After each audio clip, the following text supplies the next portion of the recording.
ça signifie clairement qu'il y a désormais un divorce politique, ou est-ce que vous espérez qu'elle pourrait rejoindre votre mouvement? Posez-lui la question. Posez-lui la question. Moi, je vais. J'avance. Je vais devant. Un parti, c'est ainsi fait. Appartient au parti celui qui y adhère. Si elle y adhère. Vous l'espérez peut-être quand même? Oui, mais on espère que tout le monde adhérera. On espère toujours, quand on crée un parti, que tout le monde adhérera. On sait très bien que tout le monde n'adhérera pas, puisque ce serait un parti unique. Mais celui qui adhère est membre. Alassane Ouattara, vous l'avez vu le 27 juillet, c'était votre première rencontre officielle depuis pratiquement 10 ans. Je crois comprendre que vous échangez relativement régulièrement. Est-ce qu'une prochaine rencontre est prévue? Parce qu'il y a évidemment plusieurs dossiers sur la table. Oui, j'espère qu'une rencontre prochaine aura lieu, surtout pour fixer les caps nouveaux. Pour fixer les caps nouveaux. C'est-à-dire, la réconciliation, ce n'est pas un slogan.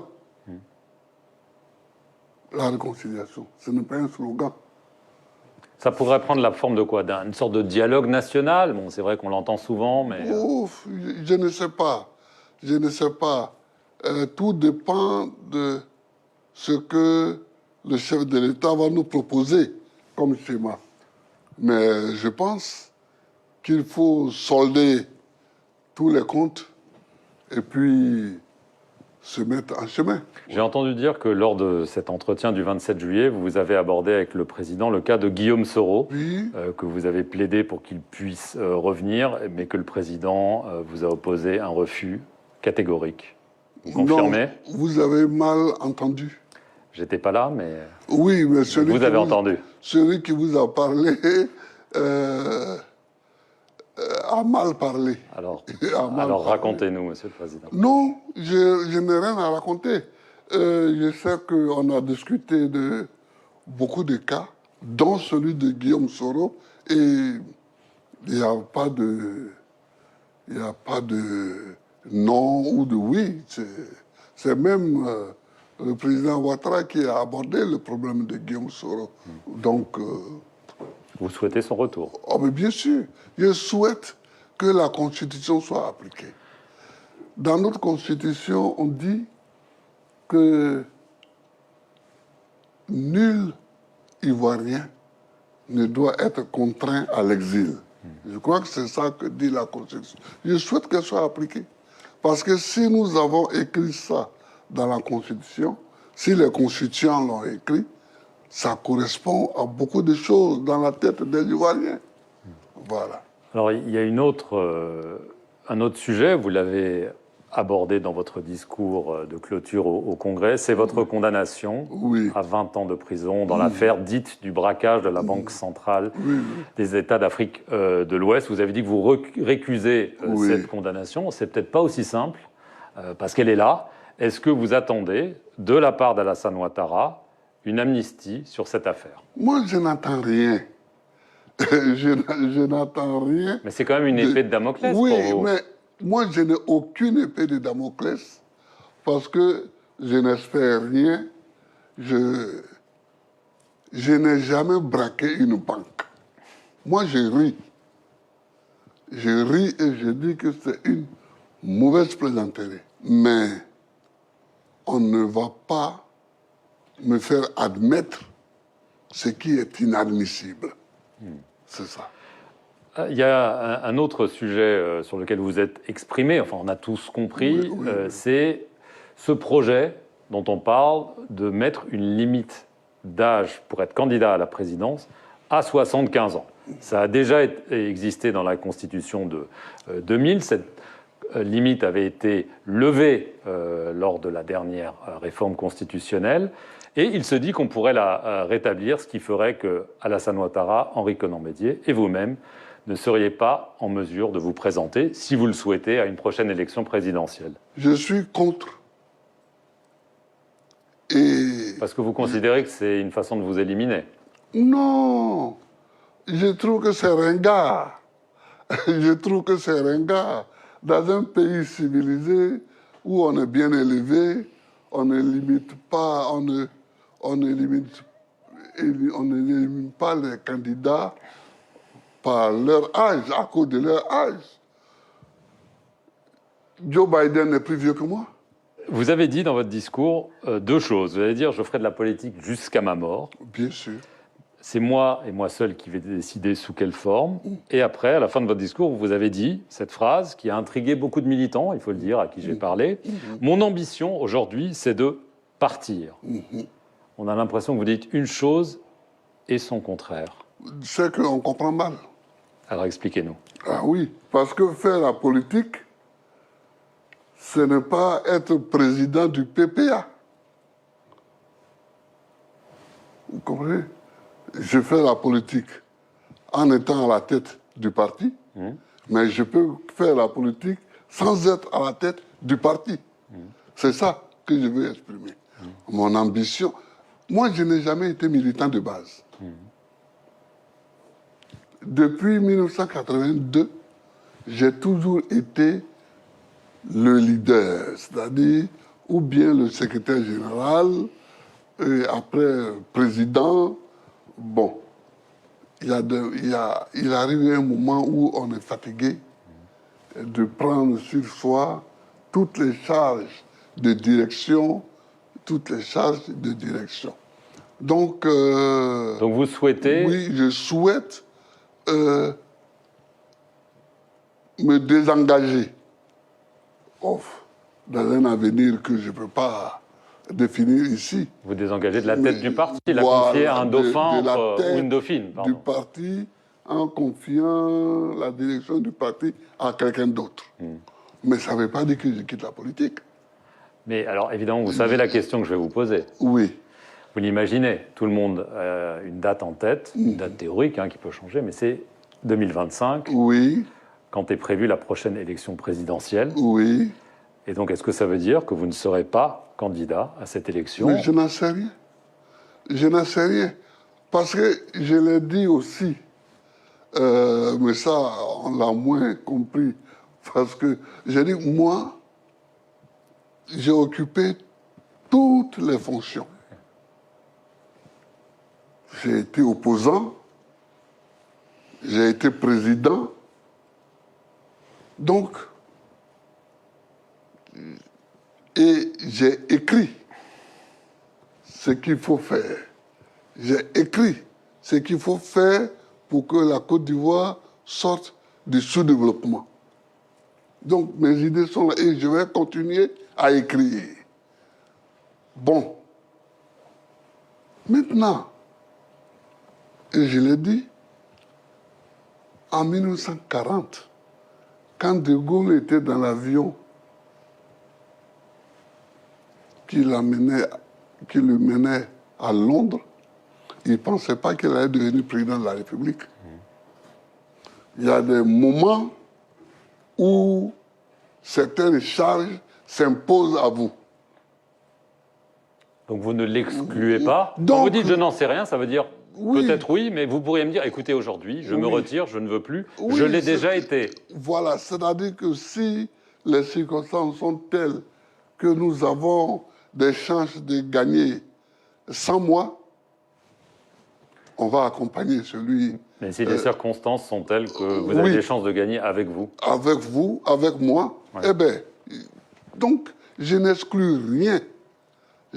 C'est exactement ce que j'ai dit. Ce que vous ne voulez pas, c'est qu'on vous exclue par cette limite d'âge. C'est bien ça. Mais je refuse que quelqu'un d'autre décide pour ma vie. Je refuse ça. Et ça, c'est peut-être parce que je refuse cela que j'ai fait cette carrière politique-là. Je refuse. L'homme du refus. Alors, vous avez évoqué la question des mandats présidentiels. Oui. un sujet de controverse ici en Côte d'Ivoire, mais au-delà, on va commencer par ici. Oui. Alassane Ouattara s'est donc présenté pour un 3e mandat. Il avait indiqué qu'il ne le voulait pas et que c'est suite au décès par maladie de son dauphin désigné Amadou Gon Coulibaly qu'il a été forcé à le faire. Pour vous, il a violé la Constitution? Lui affirme que non. Oh, je ne parle pas du décès d'Amadou Gon que je connais, qui a été mon ministre. Bien sûr. Mais je pense que le problème en Afrique, on ne respecte pas les textes qu'on écrit. En Côte d'Ivoire, au Mali, en Guinée, les textes, on a l'impression qu'on écrit des textes pour imiter les Occidentaux, pour les imiter. Sinon, pour agir, on agit comme on veut. Mais je ne suis pas dans cette logique, moi.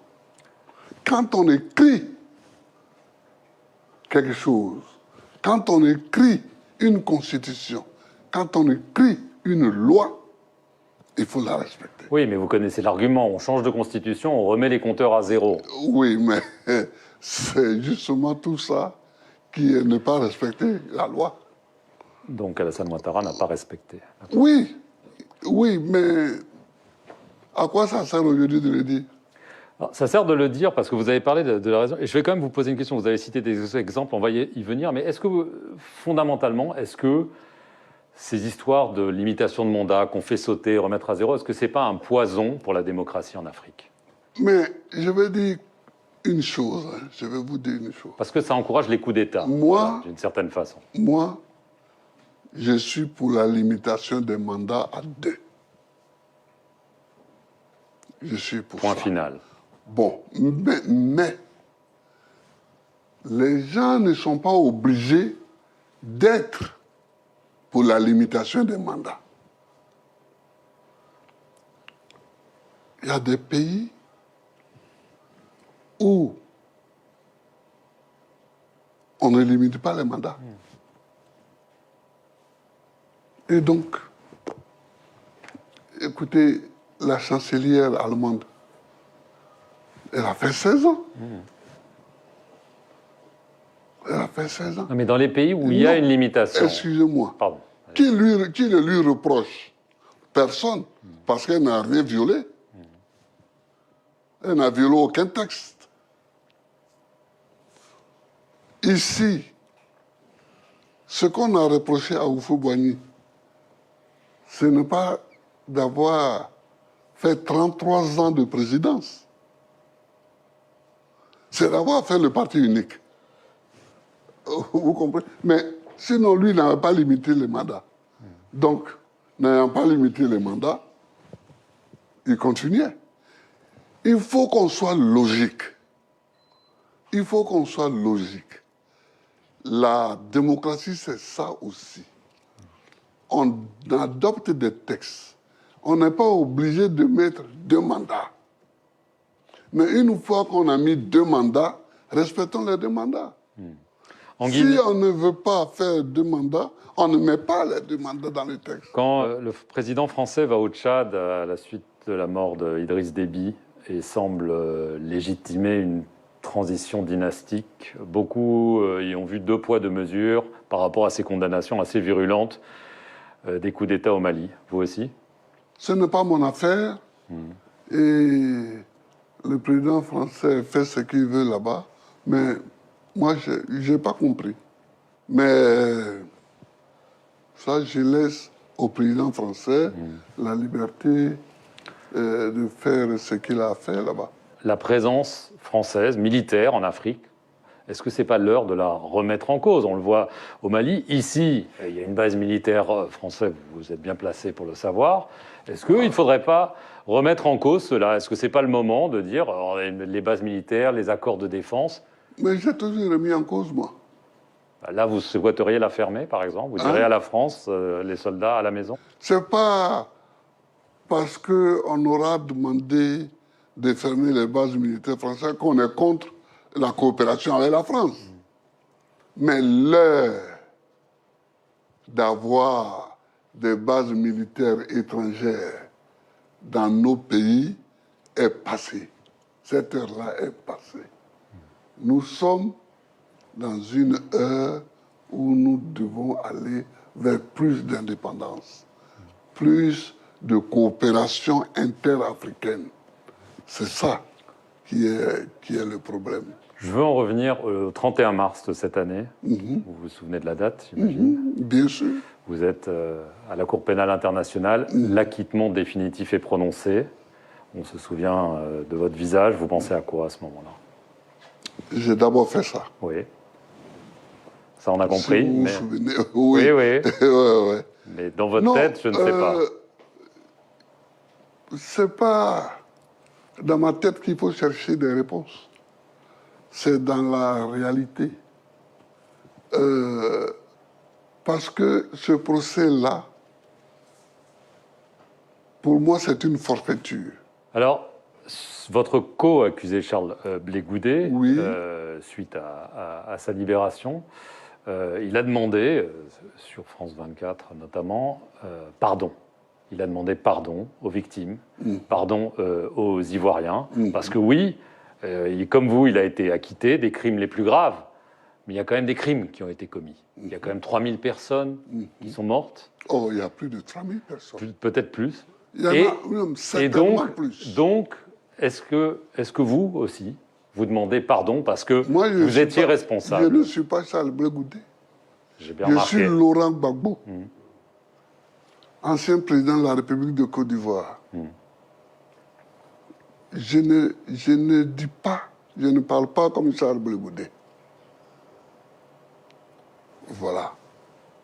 Les problèmes qui se posaient en Côte d'Ivoire et qui se posent encore sont des problèmes graves. Il ne faut pas s'amuser avec. Il faut les mettre sur la table, les discuter, dégager les responsabilités des uns et des autres, et puis prendre des décisions au niveau de l'État pour avancer. Moi, je ne me mets pas là pour dire oui, je demande pardon, je ne demande pas. Non. Peut-être que les victimes attendent ça, Monsieur le Président. Non, les victimes attendent qu'on règle, qu'on discute le problème et qu'on voit quels sont les responsables. C'est ça que les victimes attendent. On prend Gbagbo, on prend Blé Goudet, on les dépose à La Haye. C'est qui on? Nicolas Sarkozy? Par exemple, il fait partie de ce on-là, puis c'est celui qui a bombardé ma maison. C'est lui qui a bombardé la résidence présidentielle de Côte d'Ivoire. Il a voulu vous tuer? Soit je ne sais pas ce qu'il a voulu, je ne suis pas dans sa tête. Mais il sait qu'il a bombardé et il a envoyé les chars militaires français encercler ma maison pour me capturer comme un malfaiteur, comme un malfrat. Et je me suis demandé, au fond, que vient faire la France dans une affaire de contestation électorale en Côte d'Ivoire? Mais ça, ce sont des... Vous considérez toujours que vous aviez gagné en 2010 ou que le résultat... Le problème n'est même plus là. C'est même plus là? Le problème n'est même plus là, puisque de toutes les façons, on ne peut pas faire un rétropédalage. Hein. Voilà. Bon, on avance. On avance. Et je sais avancer. Est-ce que vous vous pardonnez à Alassane Ouattara ces événements? Mais je pardonne à tout le monde. Merci beaucoup, Monsieur le Président, d'avoir répondu aux questions de France 24. Et merci à vous d'avoir regardé cet entretien sur nos antennes. Restez-y pour plus d'informations. Merci. Merci, Monsieur le Président. Merci.